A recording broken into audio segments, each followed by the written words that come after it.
이상촌에서 예방을 맞는데 재미난 이야기가 하나 있습니다. 이상촌에 있을 때 이분이 창씨 개명하고 그다음에 신사참배를 아예 전적으로 반대를 했어요. 안 했어요. 그러니까 이제 늘 끌려가서 고문을 당하고 한 거죠. 일본을 그렇게 사랑했어요. 일본을 위해서 늘 기도합니다. 그 동기가 뭐냐, 그 이유가 뭐냐면 딱 하나, 해방을 맞고 난 이후에 아주 혼란기에 이영링치하고 같이 이제 농민운동을 전국적으로 확산하기 위해서 이분이 이제 이상촌에서 농민운동을 계속 주도하고 있었는데 환멸을 느낍니다.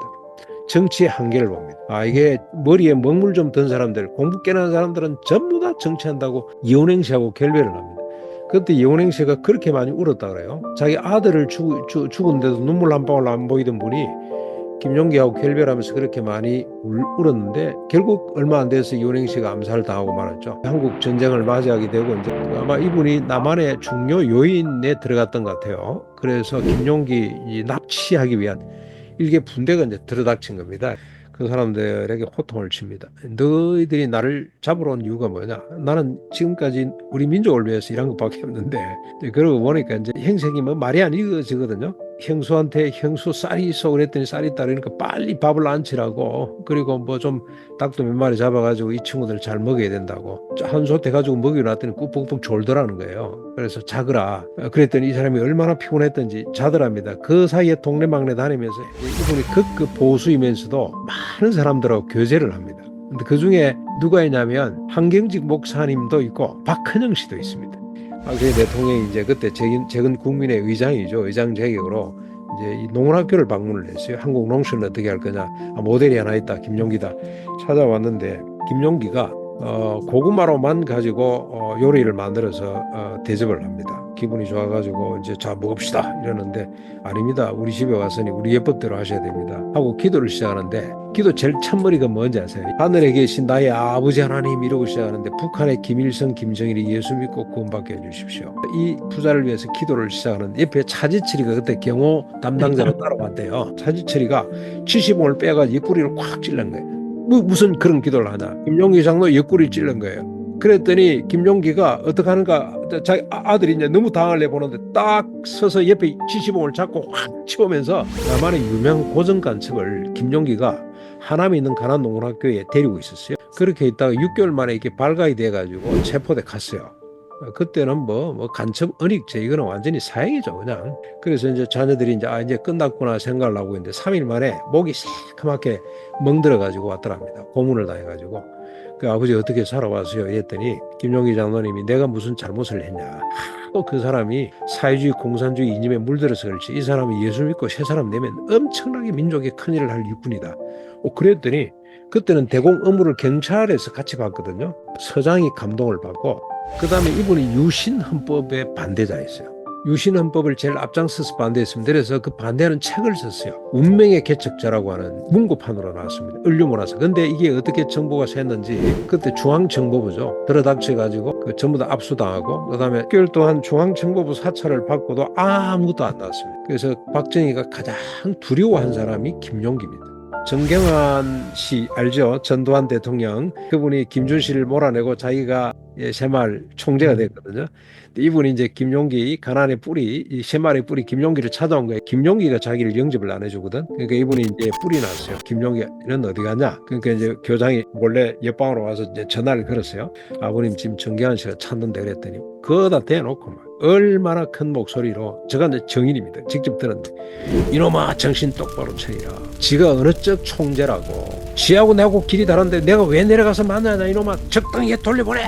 못 만났어요. 그러니까 나중에 이제 이분이 자존심 상해가지고 시비를 걸었는데 뭘 그러냐면 왜 전두환 대통령 각하 사진이 없냐. 그랬더니 그때 이제 김범일 교장님이 아주 멋있는 대답을 했습니다. 구독, 좋아요 부탁드립니다. 제도권 아나키스트 홍순표 인사드립니다. 알고네 고독 선승우입니다. 네, 언저리 인문학자 코알라 목사입니다. 우리 그 한국 기독교 도파보기의 진행자이자 프로듀서인 말목께서 박일령 목사님께서 교인들과 함께 오랜 수건 사업인 해외 선교지 탐방을 떠났습니다. 방송에 출연할 수 없게 되었습니다. 제가 진행이 좀 서툴더라도 예쁘게 봐주시면 감사하겠습니다. 이전에 교회사 인물 편에서 일가 김용기 장로 편을 우리 손성호 박사가 안내를 했는데 그 방송을 시청을 하시고 김용기 장로의 관심을 갖고 있는 젊은 사람들에 대해서 기뻐하시면서 댓글을 달아주신 청취자분이 계셨습니다. 바로 오세택 목사님이신데요. 지난번 이달의 인물 편의 김용기 장로님에 대해서 조금 더 이야기를 나누고 싶다는 요청이 있으셔서 오늘 우리 특별히 모시게 됐습니다. 가나안 농군학교에서 오랫동안 교장으로 심하고 계시는 오세택 목사님 소개하겠습니다. 네. 반갑습니다. 반갑습니다. 목사님에 대한 기사를 좀 찾아봤는데 한겨레 신문에 누워서 침 뱉는 목사라는 라고 소개가 되어 있더라고요. 그렇습니다. 교회개혁 실천연대 공동대표 하시면서 뭐 목회직 세습이라던가 교회 내 성범죄, 뭐 재정비리 같은 뭐 한국교회 부패에 대해서 쓴소리를 계속 내셨기 때문인 것 같고요. 네, 그리고 이제 영등포 두레교회 목사님으로 25년 동안 심무를 하셨는데 굉장히 좀 교회 운영하시면서 특이한 점들이 제가 보기에는 좀 있더라고요. 그러니까 뭐 IMF 때 노숙자들이 이제 교회 안에서 거주하게 해주셨다는 건가, 이제 신도가 500명이 넘으면 분립한다던가, 그다음에 6년마다 그 담임 목사님이 이제 재신임을 묻는 그런 것도 있고, 이거, 그렇죠. 이거 되게 인상적이었는데, 담임 목사, 부목사 뭐 이런 직위가 아니라 가족 수만큼 사례비를 받게 하시기도 하셨다라고 해서, 아무튼 현재 한국교회가 가진 경직된 분위기가 굉장히 달라서 좀 놀랐습니다. 오늘 김윤기 장로님에 대해서 좀 더 자세히 이야기를 듣기 위해서 목사님 모셨는데요. 요것도 이제 기사를 보니까 18살에 처음 김윤기 장로님을 만나셨고, 그때 예. 이제 그 연설에 감동을 받으셔서 지금까지 장로님을 멘토로 삼고 계신다고 합니다. 신학교를 졸업하고 가나안 농군학교의 교목으로 4년 일하셨고, 2022년에 그 25년간 심우하시던 영등포 두레교회를 조기 은퇴하시고 가나안 농군학교 교장으로 수고하시다가 현재는 가나안 일가 수도원장으로 일하고 계신다고 합니다. 알고의 구독 손수고 박사가 간단히 그동안 목사님에 관련된 보도를 정리해서 이렇게 소개를 했는데 추가하고 싶으신 소개 말씀 있으시면은 이렇게 해주시면 좋겠습니다. 에, 아니, 갑자기 좀 두려운 생각이 듭니다. 무슨 어떻게 이렇게 정확하게 조사를 하셨는지. 아, 네. 예, 뭐 그대로입니다. 그대로고 저희 교회가 이제 저 목회 평가 제도를 두고 6년의 재신임을 묻는 제도가 두었는데 그게 오히려 더 교인들과 목사 사이에 갈등도 없애고 또 제가 25년 동안 한 교회를 섬길 수 있는 좋은 제도였다는 생각이 듭니다. 그리고 저 빠진 게 한 게 있는데요. 그 6년하고 재신임 묻고 나면은 안식년을 다녀와야 됩니다. 근데 안식년 조건이 뭐냐? 아무것도 안 하고 놀고 와야 됩니다. 뭘 배우고 오면 안 됩니다. 아, 괜히 쓸데없는 거 배워와서 교인들 돌리지 말고 그냥 음, 놀다 오라고. 그래서 몇 차례 안식년을 다녀온 경험이 있습니다. 참 그건 너무 감사한 일이죠. 예, 아주 바람직한 모범을 선례를 비감을 보여주신 것 같습니다. 한국 교회에 널리 보급이 필요하다고 예, 생각합니다. 예, 그런 것 같습니다. 교파를 묻는 게 너무 구태연할 수 있지만 소속하신 교단이 예장 고신입니다. 예. 예장 고심 측이 우리나라 교회 중에서 가장 보수적인 예, 교회로 알려져 있는데 예. 그런 곳에서 목사님이 굉장히 개혁적이고 진보적인 활동들을 하신 걸로 보입니다. 그래서 고심 교회 분위기 환경 속에서 네. 어떻게 그런 목회를 하실 수 있었는지도 궁금하네요. 그게 우리가 가장 보수는 가장 뭡니까? 진보하고 통한다고요? 네, 극과 극이 오히려, 통하죠. 맞습니다. 예, 그래서 그런 것 같고, 그 손봉호 장로님, 기운실을 만드신 손봉호 장로님이 우리 고신입니다. 그 다음에 장기려 박사님이 고신이고요. 네. 그 다음에 지금 활동 열심히 하고 있는 우리 강영한 장로, 서강대 네. 교수 맡으시고, 그분이 다 우리 그 고신 출신이고, 또 강영한 장로님은 저희 교회 장로님이셨습니다. 저희가 잘 아는 분으로 이만열 장로님이죠. 이만열 장로님도 고신이고요. 그런 뭐 흐름이, 그런 영성이 있습니다. 그래서 저는 뭐 그분들을 스승으로 멘토로 다 모시고 있었기 때문에 제가 가능했던 것 같습니다. 오늘 이렇게 방송에 출연하게 되셨는데 지난번에 저희 방송을 한번 보셨잖아요. 네, 예. 저희 방송 시청하신 소감이 어떠신지. 저는 상당히 아이고 우리 한국 교회에 이런 방송이 있다는 거 정말 놀랐습니다. 아주 현실적인 문제. 교회에서는 잘 다루지 않는 우리가 이제 이 신앙을 어떻게 생활에 접목할 것이며 역사 속에서 기독교 역할이 뭔가, 문화 속에서 기독교가 어떻게 서야 될 건가 이런 것들을 아주 잘 정리를 하고 재밌게 진행을 하셔가지고 제가 막 웃으면서 그냥 끝까지 뭐 저도 모르게 시간이 가버렸거든요. 아, 그래서 야 너무 좋은 매체다. 여기 대간절 어떤 방송이냐 하고 관심을 갖고 이것저것 살피다가 김용기 이야기를 듣고 이거는 제가 조금 김용기에 대한 소개를 좀 해드리는 게 맞겠다 해서 제가 댓글을 남기게 됐습니다. 아유, 감사합니다. 그럼 아, 김용기 장로님 편 보기 전에도 네, 네, 몇 개 제가 여러 봤습니다. 개를 보신 건가요? 네, 예, 아, 예. 그렇군요. 그 중에서 제일 재밌었던 게 뭔지 뽑아주실 수 있나요? 한국의 뉴라이트가 어느 맥락에서 나냐. 뉴라이트의 뿌리를 쭉 훑어가는데, 야, 이건 정말로 중요하다. 이런 관점으로 볼 수가 있고, 이런 거는 좀 많이 알려야 된다. 그런 생각이 많이 들었고요. 그 다음에 이제, 하여튼 진행을 너무 재미나게 하셔가지고, 네, 예. 그렇구나. 이 웃으면서 얼마든지 할 수가 있구나. 예. 웃으면서, 그러면은, 아, 예, 예. 지금 요즘 저희 유튜브에서 예. 새로운 청취자들이 많이 이제 유입이 되다 보니까 네, 예. 저희 방송이 지금 5년, 6년째거든요. 그렇습니까? 그래서 저희 나름대로는 이게 서로 잘 편하고 친해서 음, 농담 주고받듯이 좀 재밌게 이야기를 나누다 보니까 예, 예. 좀 가벼운 느낌이 나게 방송을 하게 되는데 우리 방송을 잘 모르는 분들이 이제 와서 이제 최근에 무교의주의 편, 음, 유해신 선생님이라든가 음, 이런 우찌무라 간족 그 편을 음. 하다 보니까 좀 근엄하신 분들이 보시면서 이렇게 진행자가 너무 가볍다. 쓸데없는 농담을 잘한다. 쓸데없는 웃음소리가 너무 많아서 품이 있는 방송을 저해한다라는 비판의 댓글이 요즘 많거든요. 어떻게 저희들이 그냥 지금 하던 대로 쭉 가도 될까요, 목사님? 근데 이제 세대 차이 같은데요. 예, 예. 저는 저 앞으로 기존 세대도 중요하지만 미래 세대 젊은 사람들이 좀 많이 동참하는 방송이 되려면 네, 이 상태를 잘 유지해 가시는 게 저는 참 좋다는 생각이 들고, 네, 누가 그러대요. 말을 할 때 세 가지를 생각해야 되는데, 첫째는 이 말이 꼭 해야 될 말인가? 그다음에 뭐 다른 사람한테 유익이 되는가? 마지막 세 번째가 아주 중요하더라고. 웃으면서 할 수 있는 이야기인가? 요즘은 이 소통이 딱딱하게 하면은 일단 소통 자체가 안 되는 시대인 것 같습니다. 네, 재밌게 농담도 섞어가면서 우스갯소리 가면서 그렇게 해야 이게 우리 저 김용기 장로님이 아주 근엄한 분 같은데요. 엄청나게 웃기는 분이에요. 그러셨어요? 실컷 사람을 웃겨놓고 마지막에 속 자기가 하고 싶은 이야기를 집어넣는, 음, 그래서 이게 웃음이라는 게 상당히 중요하다. 네. 그게 하나의 장치가 됐으면 좋겠다. 계속하십시오. 저는 뭐 너무 좋습니다. 이 분위기가. 다른 예, 사람 몰라도 저는 그렇습니다. 예, 그럼 오늘 지금 항상 재밌게 하려고 애를 쓰는 우리 말목이 예. 지금 필리핀의 교인들과 함께 선교지 탐방을 갔기 때문에 오늘 놀러 인사드리지 가셨다 못했는데, 그런데. 예, 놀러 간 본인은 선교지 탐방이라고 얘기를 합니다. 네. 어쨌든 지금 오늘 인사드리지 못했는데요.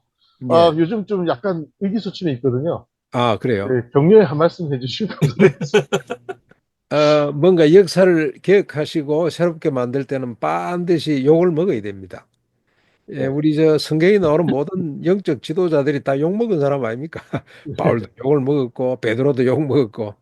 그래서 뭔가 시대를 좀 끌고 가시는 분들은 반드시 욕을 먹게 돼 있는데 의기소침하시면 절대 안 됩니다.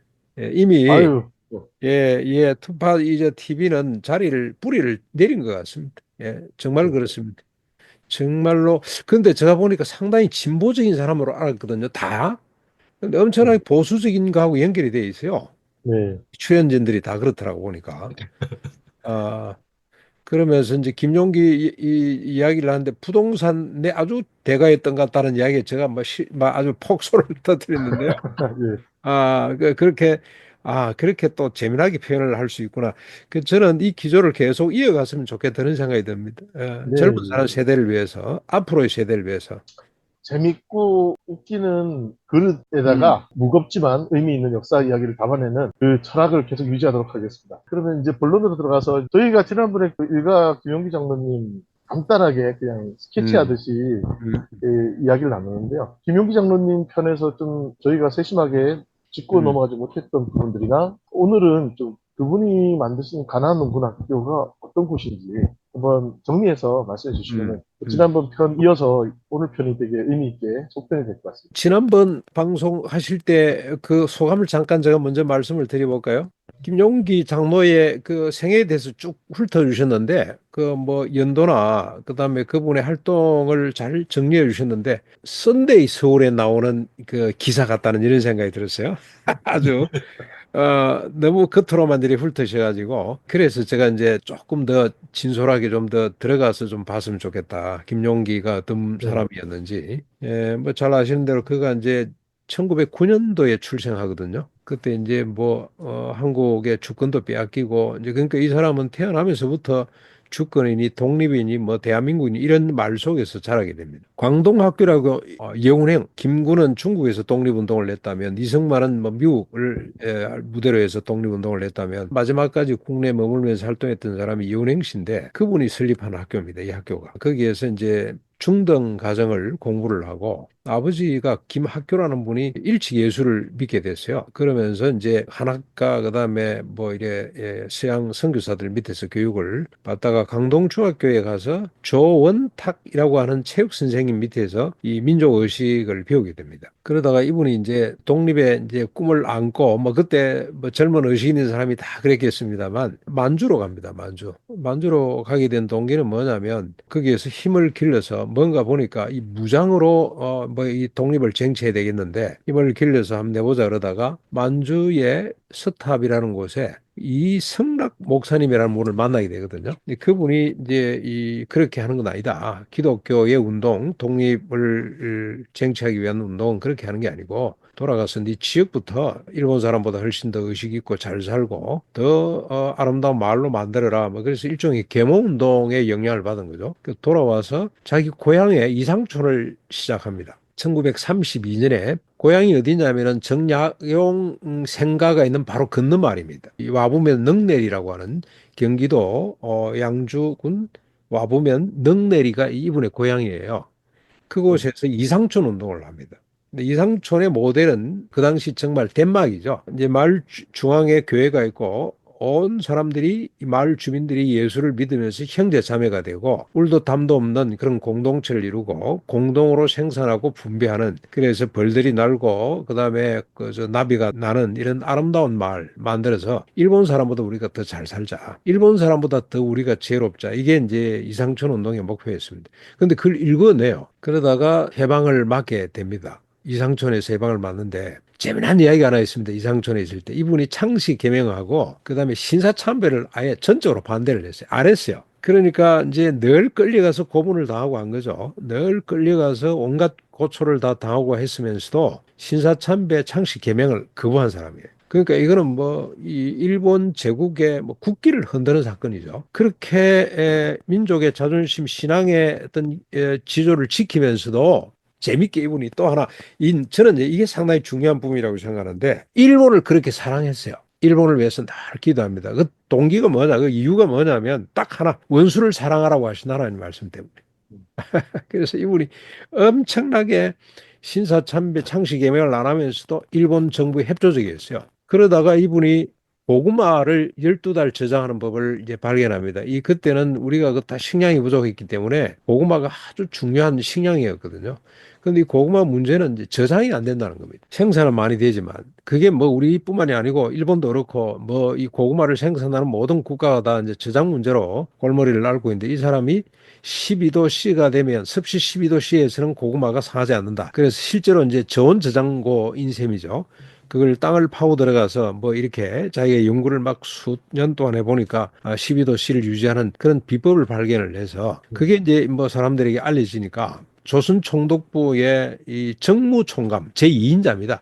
총독은 정치한다고 일본 왔다 갔다 하고 늘 바쁘고 내정을 책임지고 있는 엔토라고 하는 정무총감이 찾아오게 됩니다. 찾아와서 너무 기뻐한 거죠. 이제 대동아 전쟁, 뭐 전쟁에 군량미를 확보했다 이런 뜻으로 너무 좋아서 당신 소원이 뭐냐고 물었더니 내 소원은 딱 두 가지다. 날 건들지 마라. 나는 조선 사람이기 때문에 내 이름 그대로 써야 되고 창씨 개명할 수가 없고 그리고 또 신사참배 나는 예수 믿는 사람인데 신사참배 할 수 없다. 그건 우상이다. 이 두 가지 허락하면 나는 내 평소에 했던 것처럼 일본 천황을 위해서 기도하고 일본 나라를 위해서 늘 기도할게. 이랬더니 엔토 이 총감이 말이죠. 정무총감이라는 양반이 감동을 받았는지 그 자리에서 요시한 거예요. 좋다. 그랬더니 치의 법권 지역이 됩니다. 거기가. 그러니까 이제 일본 순사가 아예 더 오지를 않는. 그러니까 이제 연행 씨하고 그 밑에서 이제 같이 독립운동을 했던 사람들이 몽땅 이 이상촌으로 피신해 옵니다. 그게 이제 서울에서 아주 가깝기 때문에 피신하기도 좋고 활동하기도 좋았던 지역이었다 그럽니다. 그러고 있다 이제 해방을 맞이하게 되고 해방을 맞고 난 이후에 이제 우리가 여러분 잘 아시다시피 뭐 사회주의, 공산주의, 또 민주주의, 자본주의 이게 이념 갈등으로 막 모스크바 삼상회의 때문에 막 우리가 분열되고 그다음에 신탁 통지가 오고 아주 혼란기에 여닝치와 같이 이제 농민운동을 전국적으로 확산하기 위해서 이분이 이제 이상촌에서 농민운동을 계속 주도하고 있었는데 확산하기 위해서 나왔다가 환멸을 느낍니다. 정치의 한계를 봅니다. 이게 머리에 먹물 좀 든 사람들, 공부 깨는 사람들은 전부 다 정치한다고. 그때 해방 직후에 우리 정당이 1,000몇 개 되었다 그래요.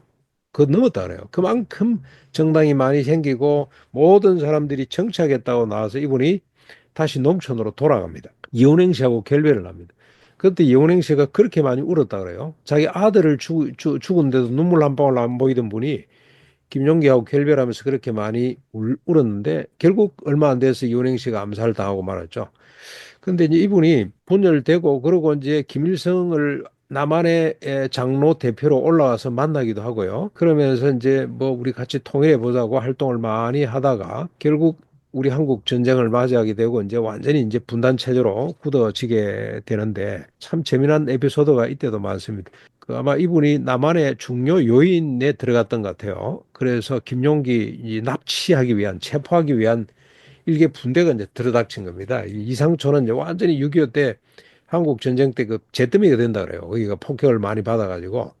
그래서 임시로 자기 형님 집에 거처하고 있는데 부대가 이제 들어닥친 거죠. 일개 분대가. 근데 이제 보니까 자기 형이 당황을 내가지고 없다. 김종기라는 사람은 없다고 그랬는데 이제 뭐 보니까 뭐 갈 사람들도 아니고 내가 뭐가 잘못됐냐 그래서 나와서 그 사람들에게 호통을 칩니다. 너희들이 나를 잡으러 온 이유가 뭐냐? 나는 지금까지 우리 민족을 위해서 일한 것밖에 없는데, 그러고 보니까 이제 젊은 청년들이다 보니까 이제 좀 피곤하고 지치고, 근데 보니까 행색이 뭐 말이 안 이어지거든요. 형수한테 형수 쌀이 있어 그랬더니 쌀이 있다 그러니까 빨리 밥을 안 치라고 그리고 뭐 좀 닭도 몇 마리 잡아가지고 이 친구들 잘 먹여야 된다고 한솥 해가지고 먹여놨더니 꾸벅꾸벅 졸더라는 거예요. 그래서 자거라. 그랬더니 이 사람이 얼마나 피곤했던지 자더랍니다. 그 사이에 동네방네 다니면서 새 신발을 구해와가지고 한 11명 되는 그 병사들의 신발을 다 갈아 신기가지고 떠나보냈어요. 너희들 보니까 이래가지고는 못 간다. 언젠가는 통일이 될 텐데 우리가 서로 하나가 될 텐데 그때 다시 만나자 그러고 떠나보낸 사건이 있습니다. 그리고 이제 뒤에 이제 분단이 완전히 되고 그다음에 이분이 농민운동을 지속적으로 하기 위해서 그 용인의 에덴 농장도 개척을 하고 그 전에 구기리에 공동체 연구를 위해 삼각한 농장 시대를 개척을 하고 이러면서 한국 전쟁이 발발하기 전에 이제 이분이 극 보수이면서도 많은 사람들하고 교제를 합니다. 근데 그 중에 누가 있냐면 한경직 목사님도 있고 박헌영 씨도 있습니다. 박헌영, 한경직, 그다음에 김재준 이런 분들하고 왜냐하면 이게 저 삼각산 농장이라는 게 너무너무 예쁜 집이기 때문에 그 저 서울의 장안에 큰 부자가 집을 짓다가 갑자기 급사는 바람에 흉가가 돼가지고 지하 80평, 1층, 2층 80평 그 집이 말이죠. 그 넓은 정원이 있는데 이게 폐허가 돼 있는 거예요. 근데 이분이 싸게 사가지고 그걸 예쁘게 농장을 꾸며놨더니 살롱이 된 거예요. 서울 가깝지 않으니까. 그러니까 정치권에 있는 사람들이 늘 거기에 모여가지고 토론하고 하는 그러면서 이분이 극자에서부터 극우까지 인사들과 교제를 하게 됩니다. 북한산에 있었던 그 크리스찬 아카데미 같은 그런 공간의 원형이라고 할 수 있거든요. 그렇습니다. 그렇습니다. 예. 워낙 집이 좋고 하니까 사람들이 휴양도 오고 쉬기도 하고 거기 모여가지고 서로 같이 교제도 하고 정치 토론도 하고 그랬던 거죠. 그러니까 이분의 사상이라는 거는 극자에서 극우로 이렇게 왔다 갔다 할 수 있는 이유가 뭐냐면 기독교 신앙입니다. 그게. 기독교 입장에서 볼 때는 좌나 우나 공산주의 사회주의나 자본주의 민주주의나 이걸 넘어가는 거예요. 서로 적대시하고 나는 옳고 너는 그러다가 아니고 나도 옳고 너도 옳고 너가 옳고 나도 옳고 그래서 이분이 이제 복민주의라고 하는 걸 이제 싹 틔우거든요. 복민주의가 뭐냐? 이분이 우리 이 민족의 그 극한 갈등 속에서 만들어진 하나의 이념 체계입니다. 자기가 볼 때는 공산주의 사회주의는 딱 보니까 총구를 앞세워가지고 총을 들어대고 니그 내나 같이 나누자. 이게 사회주의 공산주의 이념이라면 자본주의는 뭐냐? 실력을 가지고 빼앗아가는 거예요. 실력 있는 사람이 그냥 독점하는 거예요. 그래서 자본주의 공산주의도 아닌 복민주의. 서로 빼앗지도 말고 서로 같이 나눠주면서 사는. 그래서 이분이 극자 극우를 아우를 수 있었던 비결은 철저하게 기독교 사랑이죠, 사랑. 보편적 인간의 이념과 사상을 넘어서서 우리가 서로 사랑하고 내가 열심히 노동하고 노동의 가치를 엄청나게 중요하게 생각을 했거든요. 예수님의 손바닥에는 못이 두 개가 있다. 하나는 구속의 못자국이고 하나는 노동의 못자국이다. 예수님이 30살까지 목수였다. 예수님이 만든 물통에 물이 줄줄 샜겠냐. 얼마나 아름다운 작품들을 만들었겠냐. 그래서 노동의 가치를 그렇게, 그래서 그분은 평생에 농부로 살았고 일하면서 산 거거든요. 한 손에 성경, 한 손에 경이. 그게 왜 그러냐. 하나님이 우리에게 노동하라고 명령하셨다. 일하기 싫거든 먹지도 말라 그랬다. 인간에게 노동은 하나님이 주신 사명이다, 사명. 그래서 노동해서 소득이 생기면 그중에 내 거는 어디까지가 내 것이냐. 일용할 양식만 내 거다. 맨날 우리가 일용할 양식을 주옵시고 기도하면서 왜 이틀치 삼일치 자꾸 욕심을 내냐. 에? 일용할 양식만 내 거. 그럼 나머지는 뭐냐. 나머지는 일용할 양식을 거둘 수 없는 사람들을 위해서 나눠주라고 하나님이 맡기신 은사다. 그래서 이 봉사입니다. 그럼 언제까지 봉사해야 될 거냐. 이런 또 질문이 나올 수 있잖아요. 죽을 때까지 봉사해야 된다. 그러니까 우리가 남이 아니다. 그 이제 반탁 운동을 하다가 서대문 행무소에 투옥이 되거든요, 이분이. 근데 한국 교회가 이분이 그때 이미 30대, 40대 때 이미 대한민국을 대표하는 그런 기독교 장로가 됐어요. 그러니까 이제 이분은 아닙니다 하고 미 군정에다가 탄원서를 내가지고 보름 만에 풀려나는데 그때 이분이 자기 그 호를 정합니다. 일가라고, 일가. 우리는 한 집안 식구다. 그리고 일가자의 참 재밌는 말이래요. 집가자의 돼지돈자랍니다. 그게 머리 이제 간머리의 돼지돈자. 그러니까 나는 한 마리 하나님의 집에 기르는 미천한 돼지에 불과합니다. 그러면서 자기 이념이나 자기 사상이 아니고 하나님 말씀대로 기록된 하나님 말씀대로 살기로 그분이 다짐을 해요. 근데 말씀에 보니까 일용할 양식이야. 이틀치가 아니야. 예. 일용할 양식만 내끄고 나머지 소득은 나머지 잉여 가치가 있다면 이거는 갖지 못한 사람들을 위해 아침 7시 온 사람이나 오후 5시 온 사람에게 동일한 임금을 주는 나라가 하나님의 나라거든요. 이제 뒤에 가나 농원학교 이야기 나올 겁니다만 농원학교의 모토가 마태복음 6장 33절입니다. 너희는 먼저 그의 나라와 그의 의를 구하라. 그리하면 이 모든 걸 대해준다. 하나님의 나라가 뭐냐? 이분이 하는 이야기는 아침 7시 온 사람이나 오후 5시 온 사람이 동일한 임금을 받는 나라. 그럼 불공평한 거 아니냐? 아침 7시 온 사람은 억울하지 않냐? 아니다, 이게. 아침 7시 부름을 받았다는 건 얼마나 큰 복이냐? 재능이 뛰어나다는 거 아닙니까? 실력이 있다는 거 아닙니까? 근데 그 실력으로 내가 내 걸 장만하는 것 뿐만 아니라 오후 5시에 오는 사람은 이건 아무도 불러주는 사람이 없다는 거거든요. 스스로 일어설 수 없는 사람이라. 장애인이 됐건, 뭐, 소위 말해서 루즈가 됐건, 그 사람들을 내가 책임진다는데 얼마나 이건 큰 복이냐. 이 복의 개념이 이렇습니다. 우리가 서로 하나 아니냐. 한 혈통에서 난 사람이 아니냐. 우리가 하나님, 아담의 후손들이 아니냐 이 말이죠. 그러니까 왜 우리가 남남이냐. 서로 무한 책임을 지는 것이 이게 기독교 정신이고 가난 정신이다. 그래서 가난의 이념은 근로, 봉사, 희생입니다. 서로 하나임을 확인하고 서로 무한 책임을 지는 나와 너의 구분이 없는 우리가 서로 하나이다. 이 정신이 이제 그때 만들어집니다. 예, 그렇게 이제 하다가 결국 그 나라가 이제 분열이 되고, 그다음에 이제 우리 그 박정희 대통령이 이제 적은 국민의 회장이 되고 농원학교를 방문을 하고 뭐 이런 이야기 있는데 이것도 재미있는 에피소드 하나를 소개하면 박정희 대통령이 이제 그때 적은 국민의 의장이죠. 의장 자격으로 이제 이 농원학교를 방문을 했어요. 한국 농수는 어떻게 할 거냐. 모델이 하나 있다. 김용기다. 찾아왔는데 김용기가 고구마로만 가지고 요리를 만들어서 대접을 합니다. 고구마를 보급하자 이런 뜻에서 하는데 이제 뭐 기분이 좋아가지고 이제 자 먹읍시다 이러는데 아닙니다. 우리 집에 왔으니 우리 예법대로 하셔야 됩니다. 하고 기도를 시작하는데 기도 제일 첫머리가 뭔지 아세요? 이번에 제일 기도 첫머리. 하늘에 계신 나의 아버지 하나님 이러고 시작하는데 북한의 김일성, 김정일이 예수 믿고 구원받게 해주십시오. 박정희가 와 있잖아요. 반공을 국시의 제일로 삼고 자기 정권을 만들고 유지하는데 하나의 도구로 쓰고 있는 사람인데 그 앞에다 대놓고 김용기, 김일성, 김정일 부자입니다. 이 부자를 위해서 기도를 시작하는데 옆에 차지철이가 그때 경호 담당자로 따라왔대요. 차지철이가 아들들이 쫄아가지고 큰아들한테 제가 들은 이야기인데 김종일 목사 돌아가셨습니다만 그분이 너무 긴장이 돼서 기도도 못하고 눈을 뜨고 봤대요. 그랬더니 아니라 다를까 차지철이가 70원을 빼가지고 옆구리를 콱 찔른 거예요. 무슨 그런 기도를 하냐. 김용기 장로 옆구리를 찔른 거예요.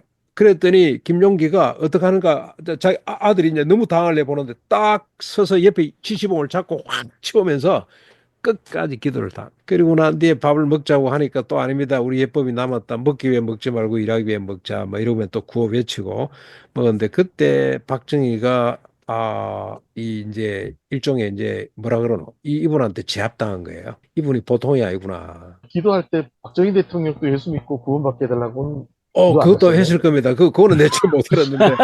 박정희 대통령 뭐 했습니다. 근데 예. 이제 더 재미나는 거는 그러고 이제 갔는데 김준 씨가 찾아와서 가난농군학교에 와가지고 6개월 동안 뭐 공부하고 그다음에 또 배우고 김용기 만나고 이래가지고 시작된 게 새마을운동입니다. 새마을운동은 농군학교에서부터 시작이 됐다고 보면 됩니다.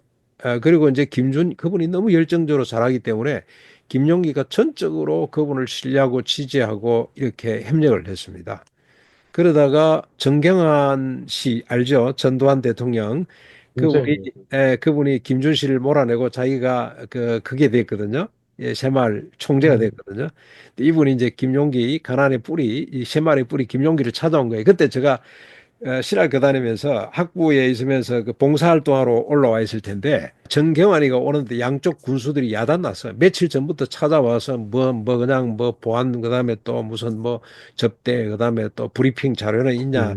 그리고 이제 드디어 왔는데 하도 브리핑 하니까 제가 이제 자료를 하나 만들어 줬어요. 삐딱삐딱한 개도 글씨로 만들어 놓고 이제 왔는데 이분이 쭉 둘러보고 김용기가 자기를 영접을 안 해주거든. 그러니까 이분이 이제 뿔이 났어요. 김용기는 어디 가냐? 그러니까 이제 교장이 몰래 옆방으로 와서 이제 전화를 걸었어요. 아버님 그 위에 있습니다. 위에 생가가 위에 있었거든요. 농군학교 15만 평 그 산꼭대기에 있었는데 아버님 지금 정경환 씨가 찾는데 그랬더니 그거다 대놓고 막 얼마나 큰 목소리로 제가 이제 정인입니다. 직접 들었는데 이놈아 정신 똑바로 차리라. 지가 어느 쪽 총재라고. 어? 지하고 나하고 길이 다른데 내가 왜 내려가서 만나냐 이놈아 적당히 돌려보내. 그 못 만났어요. 그러니까 나중에 이제 이분이 자존심 상해가지고 시비를 걸었는데 뭘 그러냐면 왜 전두환 대통령 각하 사진이 없냐. 그랬더니 그때 이제 김범일 교장님이 아주 멋있는 대답을 했습니다. 우리가 학교가 62년도 설립되고 인홍군학교는 73년도 설립됐는데 한 번도 대통령 사진을 붙여본 적이 없다. 태극기는 우리가 늘 붙이고 있었지만 그래서 그게 이제 NGO 정신입니다. 사실 대한민국의 NGO의 효시는 가난농군학교입니다. 정부의 지원을 안 받겠다는 겁니다. 어느 정권이 오더라도 우리는 공평하게 하나님 말씀 위에서 하겠다. 우리가 정부 사실 우리 대한민국의 현대 정치에서는 좀 뭐 참 슬프지 않습니까? 예, 그 정권에 휘둘리거나 정권에 좌지우지 안 되겠다 이거지. 예. 우리는 하나님 이름으로 한국을 사랑하고 인류를 사랑하는 보편적 인간애를 사랑하는 그런 학교로 남겠다 그래서 거부했습니다. 그 조금 돌아가면 이분이 박정희 대통령 때 두 가지 더 재미난 에피소드가 있는데 그때 저 이 남한의 유명 고정 간첩을 김용기가 하남에 있는 가난농군학교에 데리고 있었어요. 6개월 동안. 그러니까 이제 뭐 막내딸이 늘 보초를 썼대요. 학교 갔다 오면 혹시 누가 이상한 사람이 오는가 그 뭐 정보를 뭐 이렇게 해가지고 들어닥칠까 봐 늘 보초를 쓰고 그다음에 이제 학교 가고 없을 때는 오빠들이 쓰고 그렇게 있다가 6개월 만에 이렇게 발각이 돼가지고 체포돼 갔어요. 그때는 뭐 간첩 은닉죄 이거는 완전히 사형이죠. 그냥 올점. 그래서 이제 자녀들이 이제 이제 끝났구나 생각을 하고 있는데 3일 만에 목이 새카맣게 멍들어 가지고 왔더랍니다. 고문을 당해가지고 그 아버지 어떻게 살아왔어요? 이랬더니 김용기 장로님이 내가 무슨 잘못을 했냐? 예? 하도 그 사람이 똑똑한 사람이고 훌륭한 사람이라 사회주의 공산주의 이념에 물들어서 그렇지 이 사람이 예수 믿고 새 사람 되면 엄청나게 민족에 큰일을 할 일꾼이다. 그랬더니 그때는 대공 업무를 경찰에서 같이 봤거든요. 중앙정부 만들기 전에 아마 그랬던 것 같은데 그때 그 마포경찰서에서 다뤘답니다. 서장이 감동을 받고 선생님 가십시오. 그리고 서장이 그 마포경찰서 서장이 김용기 장로 돌아가실 때까지 스승으로 모셨어요. 장례식 때 직접 왔더라고. 그런 에피소드가 있고, 그 다음에 이분이 유신헌법의 반대자였어요. 유신헌법, 이제 박정희가 누굽니까? 김용기가 박정희의 비호를 받고 가난농군학교가 성장하고 전혀 그렇지 않습니다. 오히려 유신헌법을 제일 앞장서서 반대했습니다. 그래서 그 반대하는 책을 썼어요. 운명의 개척자라고 하는 문고판으로 나왔습니다. 인류문화사. 근데 이게 어떻게 정보가 샜는지 그때 중앙정보부죠. 들어닥쳐가지고 그 전부 다 압수당하고 그다음에 6개월 동안 사찰을 받았거든요. 그런데 6개월 동안 중앙정보부 사찰을 받고도 아무것도 안 나왔습니다. 그래서 박정희가 가장 두려워한 사람이 김용기입니다. 그때 김용기의 영향력이 어느 정도냐면 TV에 나와서 연설을 하잖아요. 농부들이 다 울었어요. 저희 아버지가 우는 걸 제가 직접 봤습니다. 자꾸 훌쩍훌쩍 우시길래 우리 아버님 눈물이라고 저는 못 본 사람인데 우시길래 뭘 보고 그러나 봤더니 김용기 장로가 나와서 전국의 농민들을 위로하는 이야기를 했어요. 얼마나 힘드냐. 참자. 우리가 이걸 잘 극복하자. 뭐 이런 내용입니다. 그리고 열심히 우리가 노력해서 하자. 뭐 이런 내용인데 그걸 보고 울고 계시더라고요. 그만큼 영향력이 있었어요. 근데 이분이 이 정권 아니다. 이래 한마디만 하면 무너지는 거예요. 솔직히. 그만큼 영향력이 큰 분인데 또 불구하고 박정희를 사랑한 거잖아요. 그래서 사실 엄청나게 두려워했고요. 전두환이가 찾아왔고요. 노태우가 대통령 되면서 농군학교 뭘 도와줄 것인지 요청이 왔어요. 그래서 노 땡큐 하는 바람에 제가 일설입니다. 노 땡큐 하는 바람에 만들어진 게 국제 뭐 평화상인가 있죠. 그게 만들어졌다는 이야기가 있습니다. 그러니까 정부의 도움을 안 받겠다는 겁니다. 간섭도 안 받겠다는 겁니다. 위협도 우리는 굴하지 않겠다. 그분입니다. 그러다가 이분이 이제 산업화가 되면서 그러니까 일제 강점기, 그다음에 우리가 뭐 해방되고 분단, 그다음에 군사 뭐 개발 독재라 그러나 뭐 이런 이야기 나가면 또 뭐 또 염려할 사람이 많이 있을지 모르겠는데 그때도 굴하지 않았고 그다음에 이제 우리가 산업화 시대가 되잖아요. 처음에 우리 공장 근로자들 열심히 그 정세영 씨, 그다음에 정주영 씨가 너무 김용기를 존경해가지고 현대자동차, 현대의 그룹에 있는 모든 직원들을 몽땅 다 보냈거든요. 그러니까 기아가 오고 그다음에 대우가 오고 뭐 삼성 몇 분 오다가 그러다가 자기들이 이제 인력 개발원을 만들어 가지고 뭐 오히려 농원학교보다 더 이제 교육을 잘하죠. 자기들이 필요한 사람을 만드는 데는. 예, 그렇게 이제 됐습니다. 그런데 이분이 처음에는 열심히 일하자 그러다가 돌아가시기 얼마 전에 88년도 돌아갑니다. 이분이 돌아가시는데 돌아가시기 전에도 늘 뭐 자기는 80까지 산다고 늘 그렇게 이야기를 하더라고요. 딱 80 됐는데 돌아가시는데 그러니까 하나님의 사람들은 아마 대충 자기 기한을 아나 봐요. 옛날 그 유영모 씨도 80에 죽는다고 늘 그러더니 80 되니까 돌아가시다 그랬는데 그래서 80에 돌아가시기 전에 한 10년 전부터 70대 말부터 이분이 두 가지를 엄청 강조를 했어요. 하나는 산하 제한 반대. 둘만 나 잘 기르자 그러다가 잘 기른 딸 하나 열아들 부럽지 않다 하나만 낳자 그렇게 갔잖아요. 그때 이분이 개탄을 했어요. 어쩌자고 이러냐. 나라 망한다. 재앙이다 재앙. 제발 좀 많이 낳거라. 우리가 1억 있어도 된다. 1억. 우리 대한민국 남북 합해가지고 그분의 계산은 늘 남북이 합쳐집니다. 1억 살자. 그리고 해외에 한 3천만 내보내자. 그래야 이게 복을 받는다. 이런 이야기를 했는데 아무도 그때 못 알아들었거든요. 지금 50년이 안 돼가지고 지금 이게 현실로 드러났지 않습니까? 선각자. 근데 그 더 중요한 이야기 하나가 아직도 이해를 못 하는 게 이분이 덜 벌어 덜 쓰는 세상을 만들 거라. 목표를 낮추거라. 그때 우리 만불 막 하고 그때거든요. 네. 만불 가자 이러고 할 때 이만불 가서 뭐 하려 그러냐. 이제 저 그만 벌어라 그만 벌어라 이 이야기를 하다가 덜 벌어 덜 쓰는 세상을 만들자 이랬다가 돌아가셨어요 이분이. 저는 근데 그 마음에 와 닿았어요. 아 이분의 이야기가 이게 뭐가 있다. 지속 가능한 세상을 염두에 뒀던 것 같아. 덜 벌어 덜 쓰는 우리가 지금 다 쓰면 그래서 이분은 저 성경 해석 가운데 500여 기적 왜 예수님이 거두라고 하시냐 남은 걸 거두라고 하신 12강주를 거뒀다. 그게 전략이라는 겁니다. 전략. 환경 보호도 되지만 쓸데없는 거 버리지 말고 남았다고 버리지 말고 그 제대로 또 활용해서 버리는 것이 없도록 낭비가 없도록 해라. 그래서 무한 생산, 무한 소비하는 자본주의 시대에 필요한 만큼 생산하고 필요한 만큼 소비하는 세상을 만들어야 앞으로 후손들이 잘 살 것 아니냐 그런 이야기를 하다가 돌아가시게 됐습니다. 그 대충 에피소드 중심으로 김용기를 이렇게 좀 소개를 해드리고 싶다는 생각이 들고 네. 예, 또 혹시 뭐 좀 더 구체적으로 알고 싶은 내용이 있으면 좀 말씀을 드려보겠습니다. 음, 예, 뭐, 그, 에피소드 중심으로 이야기를 들으니까 음, 이분이 어떤 인간이었는지 그 사람 냄새가 네, 예, 물씬 전해져 오는 것 같습니다. 음. 그 전에 이제 사전적인 진술만, 정보만 알고 있던 거와 달리 예, 이제 매력적인 분이라고 생각이 들고요. 저도 추억 하나 말씀드리면은 저희 아버지께서 이제 음.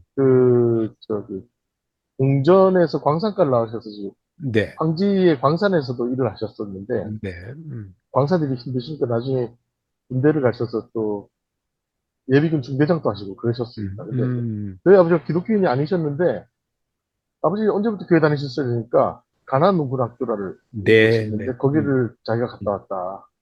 그래서 그때 김용기 장로님 만나고, 내가 기독교인이 되기로 결심했다. 그런 음. 얘기를 하셨던 게 제가 기억이 납니다. 그래서 저도 이제 지금 뭐 목사로 살고 있지만은 네, 저희 어머니도 독실한 크리스찬이셨고, 그러니까 저희 아버지가 그냥 기독교와 상관없는 가정에서 태어나서 이렇게 음, 일반인으로 사시다가 결국은 기독교인으로 살기로 결심하게 됐던 배경에 가나안 농군학교가 중요한 전환점이었고, 음. 그때 자기 인생관이 달라졌다 이런 말씀 하셨던 기억이 납니다.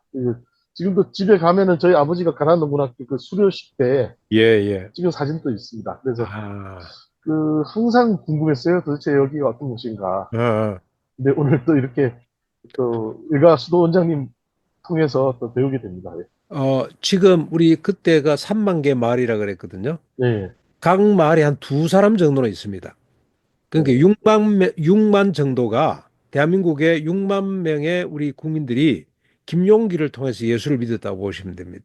네, 근데 이제 농문학교 오면 처음에는 뭐 이상한 재건복을 입고 있고 사진에 보면 안 그렇습니까? 네, 있으니까 이게 뭐 오대양도 아니고 뭐 이게 이단도 아니고 뭐 이산 북한 집단도 아니고 뭐 그래서 다들 당황을 하고 돌아간다고 그래요. 이제 전화부서에서 전한 걸 들어보면 90년대 제가 교목으로 있었는데 초반에 그런데 딱 첫 강의가 뭐냐면은 개척사입니다. 김용기가 어떤 삶을 살아왔는가 이야기를 들으면 전부 다 이분들이 다 감동을 받고 이제 마음을 열기 시작합니다. 네, 그러다가 한 수요일쯤 지나면 월요일부터 4박 5일 교육을 했거든요. 수요일 지나면 그때 이제 그 자발적으로 어 자유의사에 맡겨서 수요 예배에 참여하도록 합니다. 잠깐 30분 정도 드리고 뒤에 성경 기도원에서 나온 성경 한 50권을 비치해 놓으면요. 하나도 없이 다 사라집니다. 그러면서 꼭 한두 명은 예수 믿겠다고 결단을 해요. 그리고 지역교회 연결시키려고 그랬는데 무엇 때문에 감동을 받았냐? 예수 믿는 게 저렇다면, 예수 믿는 삶이 저런 거라면, 그러니까 삶으로 전도를 한 거죠, 이분은. 그게 이제 그 보편적 인간애를 가지고 자기가 헌신하고 그다음에 수고해 왔던 삶의 흔적들을 쭉 이야기하면 전부 다 감동을 받는 것 같아요. 네, 그런데 지금도 한국 교회가 이 영성, 이 정신을 좀 우리가 이어받았으면 좋겠다. 지금은 이 세상 사람들 눈에 한국 교회가 너무 폐쇄적이고 자기들만 알고 이기적이고 막 그렇다는 인상을 많이 주고 있지 않습니까? 근데 이제 김용기는 안 그랬거든요.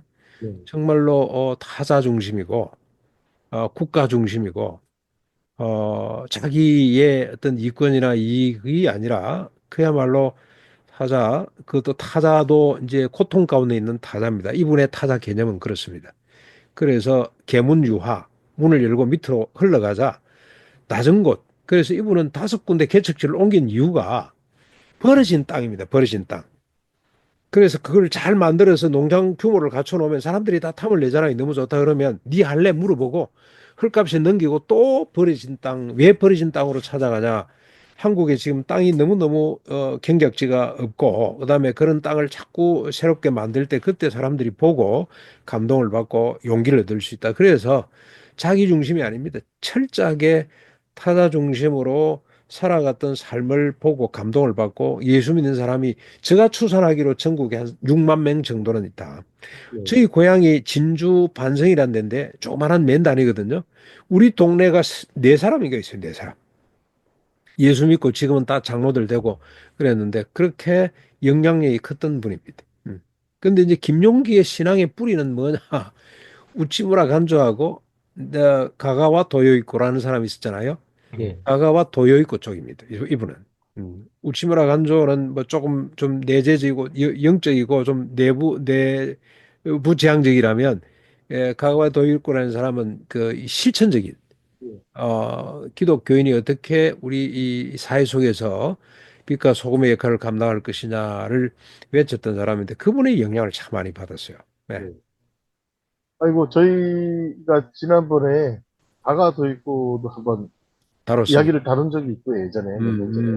음. 얼마 전에는 저희가 지금 무교의주의 시리즈 세 편을 했습니다. 네, 네, 그래서 지금 안 그래도 그 농촌 운동이라든가 덴마크에 대한 롤 모델을 선교 전략 뭐 이런 것들을 같이 이야기 나눴었는데 또 이렇게 우찌무라와 가가의 영성이 한국적으로 네, 재창출된 음, 중요한 우리 신앙 유산이고 전통인 또 음, 가나안 농군학교라는 생각을 오늘 말씀을 통해서 알게 된 것 같습니다. 음, 그러면 가나안 농군학교가 어떤 곳인지 예, 저희가 시간이 많이 지났으니까 예, 너무 길게는 말고요. 좀 예, 예, 간단하게 짧게, 좀 예, 소개해 주시면서 오늘 좀 마무리를 하면 좋을 것 예, 같습니다. 예.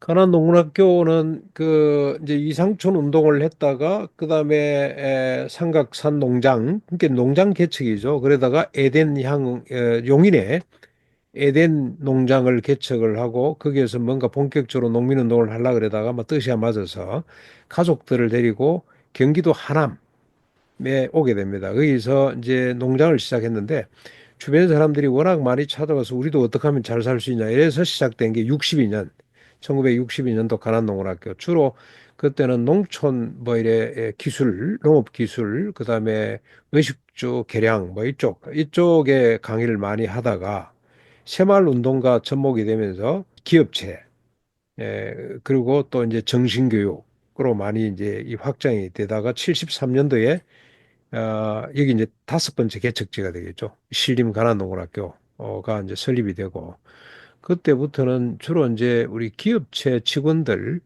어, 정신교육 쪽으로 많이 좀 전환이 된 것 같습니다. 최근에 와서는 일반 기업체에서 자기들 자체 교육기관이 많이 생기고 더 잘하면서 조금은 또 거기다가 이제 코로나 때문에 좀 많이 위축이 돼 있는 상태입니다. 네. 그런데 새롭게 이 시대의 필요가 뭐냐?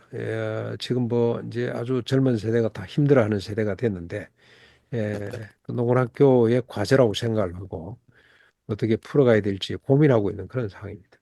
네. 그렇게 간단하게 농원학교에 대한 게. 그 외국 그 제3세계라고 아, 할 수 있는 네, 좀 아직까지 그 저개발 국가라고 해야 되나요? 뭐 그런 네, 네, 예, 그 뭔가 어려운 상황에 있는 국가의 지도자들도 요즘 훈련을 많이 시킨다는 얘기는 들었는데. 네, 예. 그게 이제 한 10년 전부터 제2농원학교 중심으로 지금 한국은 그렇지만 제3세계 국가는 우리 새마을 운동을 상당히 중요한 모델로 삼는데 와서 이제 반드시 들리는 데가 우리 가난농군학교입니다.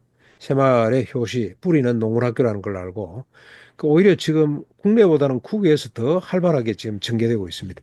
전 세계 15개 농군학교가 지금 설립되어 있습니다. 예. 그 외국의 가나안 농군학교가 설립되어 있어요. 있습니다. 예. 농군학교가 이제 선교사들이 중심이 돼서 농군학교 스타일로 그렇게 동남아 쪽하고 그다음에 아프리카에 몇 개 여러 군데가 있는데 오히려 지금 이쪽으로 더 활성화되고 있습니다. 그리고 이제 한국 교회에 농군학교가 끼친 영향이 정말 많거든요. 예. 아마 대다수의 지금 뭐 60대, 70대 된 목회자들은 가난 농군학교를 다 다녀갔고요. 우리 한국을 대표하는 목사들이 김용기의 사실 제자들입니다. 그런데 이제 앞으로도 농군학교가 해야 될 일이 한국 교회를 좀 한번 도울 수 있으면 좋겠다. 어떻게 도우냐?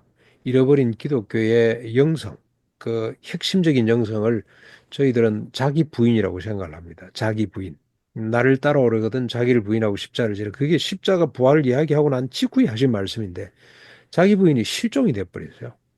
저는 예. 이게 회복돼야 등을 돌렸던 한국의 우리 국민들이 한국 사회가 다시 한국 교회를 바라보게 될 것이다. 그래서 이제 그 회복의 늘 역사, 기독교 2000년의 역사를 보면 수도원에서 그 회복 역사가 이어지더라고요. 그래서 예. 이제 우리가 농락교의 일부를 수도원으로 만들고 지금 그걸 뭐 기도하고 또 나름대로 열심히 노력하고 있습니다.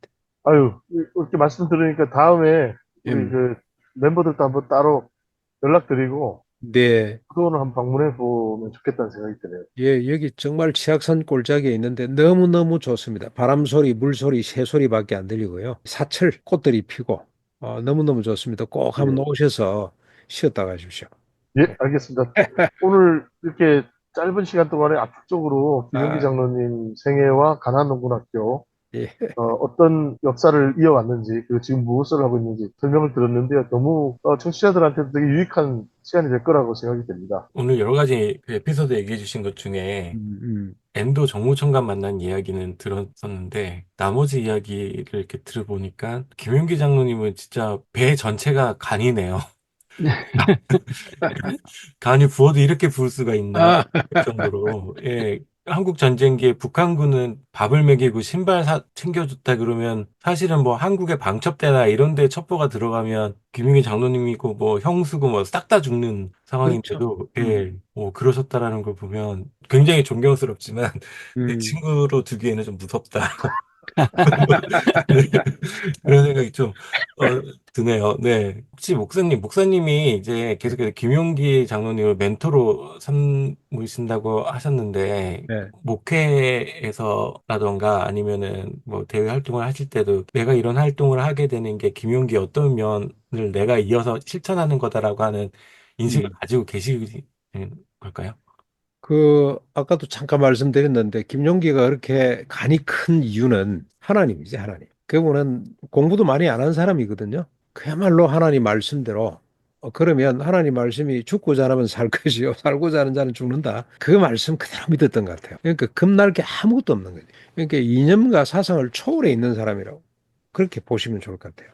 음, 그러니까 정권을 초월해 있고, 그러니 모두가 사랑의 대상이고, 모두가 비판의 대상이고 그런 거죠. 예. 저는 그게 가장 중요하다는 생각이 들고, 저도 그게 좋아서 지금까지 이렇게 목회를 해 왔고, 저는 막 강단에서도 그렇게 이야기를 합니다. 사회주의, 공산주의, 민주주의, 자본주의, 그걸 넘어서자, 우리가. 좌우를 좀 넘어서서 큰 하나님의 나라 틀에서 좀 봤으면 좋겠다. 그게 가장 중요했던 게 아닌가, 그런 생각이 들고, 저희 교단에서는 완전히 저는 뭐 내놓은 사람이죠. 네, 내놓은 사람입니다. 네. 음. 그 우리 교단 신문에다가 태극기가 인공기가 나란히 펄럭이는 그날까지라고 하는 기고문을 하나 썼다가 완전히 그냥 둘의 교회는 절대 가지 마라 해가지고 지방에서 올라오는 청년들이 다 발이 끊어지고 막 그랬던 적이 있습니다만은 예, 우리 교인들은 참 좋아했습니다. 예. 제대로 가르쳐 준다고 좋아하고 그랬었습니다. 우리 기독교 정신이 올림픽 정신보다 모태가 되겠습니까? 아, 옛날 그 저 리우 올림픽 때 그 바우만인가 그 의장이 말이죠. 올림픽 위원장이 그레이트 제스처라 해가지고 우리 남한 체조 선수하고 북한 체조 선수 인공기 태극기 나란히가 셀카 찍는 그걸 가장 위대한 사건이었다고 이야기를 했거든요. 그 리우 올림픽 기간 동안에 그게 올림픽 정신인데 하나님의 나라가 그걸 하나 못 아우러 나라 한국 교회가 너무너무 지금 좌우로 나눠져 가지고 이 많은 자 뭐 하는지 모르겠어요. 이게 정말 하나님의 말씀이 교회 안에 있나? 정말로 개탄할 일입니다. 이 분단이 돼 가지고 말이죠. 그렇게 참 아파하는 사람이 많은데도 교회가 오히려 더 서서 또 갈라치기를 하고 있으니 참 이래가 괜히 또 방송이 또 피해를 보는 거 아닌가 모르겠는데. 네. 아유, 아닙니다. 저희, 너무나, 이 시대에 지금 현재 냉전 논리만 남아서 복음의 생명력이 땅에 떨어진 이 시대에 필요하신 말씀 같습니다. 예, 예. 예, 그러면 이제 우리 코미니스트 예수를 기다리고 계시는 우리 코알라님 한번, 아, 예. 네, 참 존경할 만한 분을 또 이렇게 만나 뵙게 돼서 너무 좋은 것 같고요. 아이고, 그리고 김용 목사님 또 정신에 따라서 오세택 목사님께서도 또 그런 삶을 잘 살아가고 계신 게 예, 저희 이렇게 또 후배 목회자들에게 귀감이 되는 것 같습니다. 제가 뭐 어줍지 않게 뭐 코뮤니스트 예수 어쩌고저쩌고 얘기하는데 음, 뭐, 그죠. 복음 정신이 단순히 공산주의, 자본주의를 떠나서 하나님 나라의 공동체를 만드는 것이라고 하면, 김용기 장로님의 가나안 농군 학교, 음, 그런 그 어떤 역사적인 신뢰가 되는 모델들을 좀 많이 좀 잘 들여다보고, 음, 또 지금 현재 또 체험해보고 그런 것들이 좀, 필요할 것 같다는 생각이 들고, 굉장히 제가 봤을 때는, 아까 그 운명의 개척자? 그런 책 음, 제목처럼 네, 좀 시대를 선각자로 사신 것 같아요. 그리고 저는 이제 기후환경 이제 단체에서 일하다 보니까 음, 음, 아까 말씀하신 지속 가능한 성장 아니, 최근에는 이제 아예 이제 이 기후변화 위기를 막으려면 탈성장을 해야 한다고 그러는데, 그렇죠.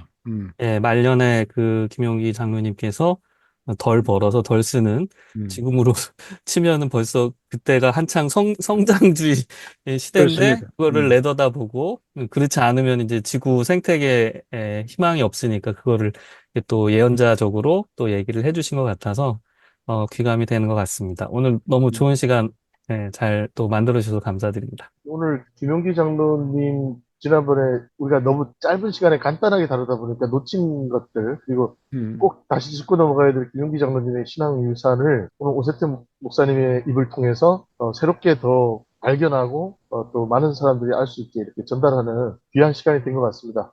예. 어떻게 오늘 이 방송 출연하시기 잘하신 것 같나요? 아, 예. 저는 뭐 너무 영광스럽고 너무 기쁘고 자랑스럽습니다. 예, 어떻게 뭐 방송 출연하신 오늘 마지막 소감 청해 듣고요. 아, 오늘 예. 해서 마무리할 수 있도록 해보겠습니다. 하여튼 뭐 우리 이 투타 TV가 계속 좀 계속 절대 끊기거나 뒤로 물러서지 않고 재밌게 계속 이어져 갔으면 좋겠습니다. 그래서 한국의 역사 문화, 한국 기독교 역사 문화를 우리 정확히 좀 조명을 하고 또 그 조명하는 것으로 끝나는 것이 아니고 미래지향적으로 좀 방향, 더 하나님의 뜻에 합당한 방향으로 나아가도록 방향 제시까지 좀 해 주시는 그런 방송이 됐으면 좋겠다는 생각이 들고, 제가 이제 뭐 조금 두서없이 뭐 이야기 에피소드 중심으로 이야기를 했기 때문에 김용기의 좀 깊은 이야기를 잘 못 드린 것 같아서 조금 죄송한 마음도 있기는 합니다. 예. 아닙니다. 음. 오늘 되게 김영기 장로님의 인간적인 면면들을 많이 소개해 음. 주시면서 이 방송을 들으신 분들은 앞으로 이제 김용기 장로님 관련 기사를 더 찾아보거나 네. 심지어는 관련 책을 구입해서 보거나 논문을 또 찾아 읽는 분들도 이 방송이 계기가 되어서 네. 더 많이 생기지 않을까 음. 그렇게 기대해 봅니다. 그래서 오늘 이 방송을 통해서 앞으로 미래 세대가 좀 김용기 장로님을 더 많이 아는 음. 전환점이 됐으면 좋겠습니다. 그리고 말씀하신 대로 오늘 김용기 장로님 소개해 주시면서 이제 한국교회의 미래 방향이 아주 분명하게 또 제시되는 뭔가 남는 방송이었다. 그런 생각이 드네요. 예. 그리고 코알라가 하고 있는 활동들, 기후변화 활동들, 그 다음에 발굴의 고독이 하고 있는 역사 정리 박물관 사업이라든가 이런 것들이 다 굉장히 이 시대에 필요한 일이다. 그리고 꺾이지 않고 계속 음. 김용기 장로님 뜻을 이어받아서 해나가야 되겠다. 이런 또 다짐을 하게 되는 그런 시간이 된 것 같습니다. 귀한 시간 내주셔서 함께 좋은 이야기 나눠주셔서 너무 감사드립니다. 감사합니다. 예, 예. 감사합니다. 안녕히 너무 계십시오. 수고 예, 많으셨습니다. 여기서 네. 인사 한번 하고요. 예. 마무리하겠습니다. 예. 감사합니다. 감사합니다. 안녕히 감사합니다. 계십시오.